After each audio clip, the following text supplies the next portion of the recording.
Poursuivons. On va intégrer donc cette animation de visage dans une autre composition qui sera dans Intro. Donc je vais faire composition, nouvelle composition. Là je suis à 30 images par seconde. On va se mettre à 8 secondes, on verra exactement. On va enlever ça, 8 secondes. OK. Et on va l'appeler intro finale. OK. Bien. Donc dans cette intro finale, eh ben, je vais mettre ma composition telle que j'ai animée. Voilà. Je vais réduire un petit peu sa taille en faisant scale, S pour échelle, et je vais la réduire à 80 par exemple. Voilà. Bien. Je ne vais pas rester sur un fond noir, je vais donc aller chercher de quoi faire un fond à l'arrière de couleur. Donc là ici je prends calque, créer. Vous voyez que on peut créer des compositions en important des images, des photos, des fichiers PSD, des fichiers Illustrator, mais aussi on peut travailler avec ce que After Effects nous propose directement. Et dans ce qu'il nous propose directement, eh bien, il y a les solides. Qu'est-ce qu'un solide? C'est un calque, tout bêtement, sur lequel on va mettre une couleur. Donc il reste aux dimensions de notre composition, et il est vert de couleur. OK. On va le placer sous la composition tête, et nous allons maintenant rentrer d'autres éléments. Donc on va rentrer la bêche qui est en format PNG, on va la rentrer derrière la composition tête, sous la composition tête. Je vais essayer de la mettre placée pour croiser derrière la tête. Donc là on va prendre R pour rotation, et là on n'active pas le chronomètre puisque c'est une position qui va rester tout le temps comme ça. Voilà. Bon, elle est un petit peu petite par rapport à la tête. Je vais maintenir la touche majuscule et appuyer sur S. Ça me permet, comme ça, d'avoir deux animations plutôt que d'ouvrir, que deux trucs de transformation plutôt que d'ouvrir tout le monde. Donc, dans l'échelle, on va augmenter l'échelle pour avoir quelque chose d'un peu plus, voilà, comme ceci.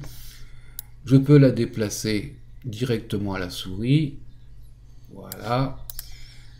Voilà qui est bon. Bien. Maintenant, on va faire rentrer le râteau. Pareillement, je le glisse et je le mets sous tête. Voilà. R pour rotation, on va le faire, voilà, comme ça, une rotation. S pour scale, pour échelle, on va l'agrandir un peu, et on va le placer à peu près comme ça.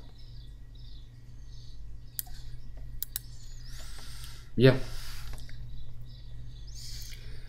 On va maintenant appliquer un effet d'ombre à ces trois calques, la composition tête, la râteau et la bêche.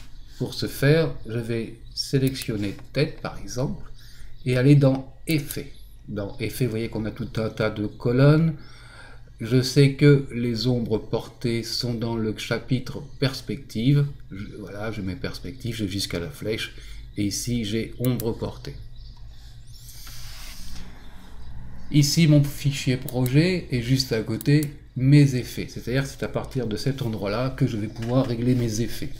Je peux aussi les régler en faisant ici, effet, ombre portée. L'un comme l'autre fonctionne. On va mettre une distance, voilà, pour dégager l'ombre, et on va mettre un lissage comme ceci, aux alentours des 36%. Voilà. Voilà. Alors on peut recommencer cet effet pour nos deux autres calques ou faire sélectionner le calque est fait, édition, copier ou CTRL C, donc copier. Je sélectionne râteau et bêche et je fais édition, coller ou ce raccourci CTRL V. Et voilà, j'ai placé l'ombre sur le râteau et la bêche.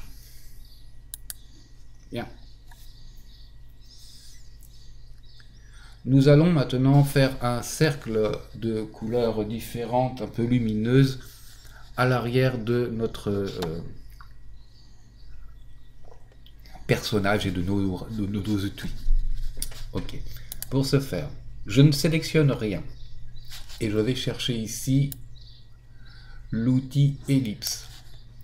Je ne sélectionne rien car si je sélectionne un des fichiers, même par inadvertance, je ne fais pas une forme, je fais un masque. Ah, bien. Là, je vais aller chercher une couleur d'un vert un peu différent. Ok. Et je vais double-cliquer ici sur la forme de l'outil ellipse, comme ceci. J'obtiens donc une ellipse très en forme de rubis, puisqu'elle va épouser la taille de ma composition. Je vais ouvrir ici ellipse, et ici on a plusieurs choses, dont le tracé d'ellipse. Et j'ai la taille. On va faire réduire cette taille, donc on va enlever ici la chaîne, parce qu'on va réduire la taille, ça va faire, au lieu de la réduire de 20 à 30%, elle se réduirait, mais de façon à conserver le pourcentage entre la largeur et la hauteur. Là, ce n'est pas le cas. Donc, on va mettre 650 par exemple pour les deux, 650 et 650. Voilà. Et là, je peux remettre ma chaîne parce que si maintenant je veux l'agrandir, eh ben, ce sera possible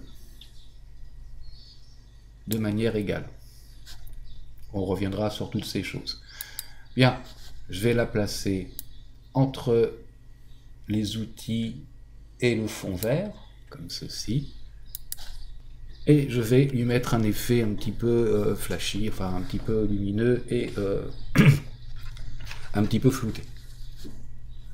Donc, je sélectionne mon calque de forme et je vais dans Effet. Et dans Effet, je vais aller dans Netteté.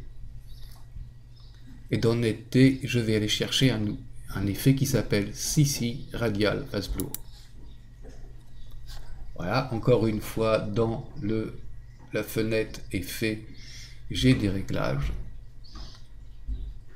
qui vont me permettre de régler un petit peu la diffusion de mon flou, comme ceci. Voilà, on est presque au bout, donc on a nos outils, on a notre personnage et comme ceci, on a notre personnage qui louche. Vous voyez que tous les autres calques vont au-delà parce que 8 secondes, ça va être beaucoup trop. Donc on va ramener notre barre ici et on va faire un clic droit, raccorder la composition à la zone de travail.